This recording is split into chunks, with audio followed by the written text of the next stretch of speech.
In today's day and age, it can sometimes be very tough to be Catholic.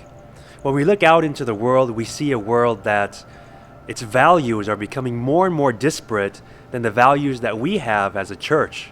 They don't align with each other. When we look out into our church, we see the wounds of sin and scandal, even at the highest levels. We've seen sin at the highest levels of our hierarchy, and now we're even seeing divisions within the various factions within our church, battling it out and duking it out with each other. And finally, there's this constant war going on within our own minds and in our own hearts, this battle to align our thoughts and emotions and our desires with the mind of Christ. And so with all of this going on, it can be easy to feel embattled and really just worn down and tired.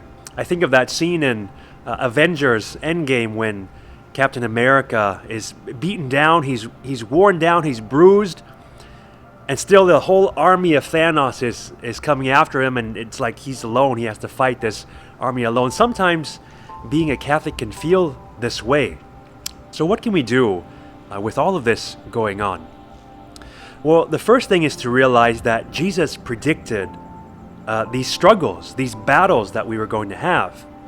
He says in the Gospels, "Behold, I'm sending you out as sheep in the midst of wolves. So be as shrewd as serpents and as simple as doves." And he says that you will be hated by all because of my name, but whoever endures to the end will be saved. So the first thing is to recognize Jesus has predicted this struggle for all Christians and Catholics. This is part of the gig. It's part of being a Christian. And we've witnessed this throughout the history of the church for the past 2,000 years, especially in the martyrs of the church who ended up giving their lives for their faith, who were persecuted and killed simply for believing in Jesus and his church. And we're beginning to see a little bit more of that now in our own country, but even more explicitly in countries in the Middle East where Christians are still being killed for their faith. The second thing is to not lose hope. Jesus has promised us that the Spirit of the Father will speak in and through us at the correct moments that we need. And so it might seem like we may be losing the battle, but we have to have the confidence that Jesus has already won the war. He's won the war through the death and resurrection on the cross. And finally, the last thing is to know that we're not alone. There's this great scene in Harry Potter where Dumbledore says to Harry, "Help will always be given, Harry, at Hogwarts to those who ask for it."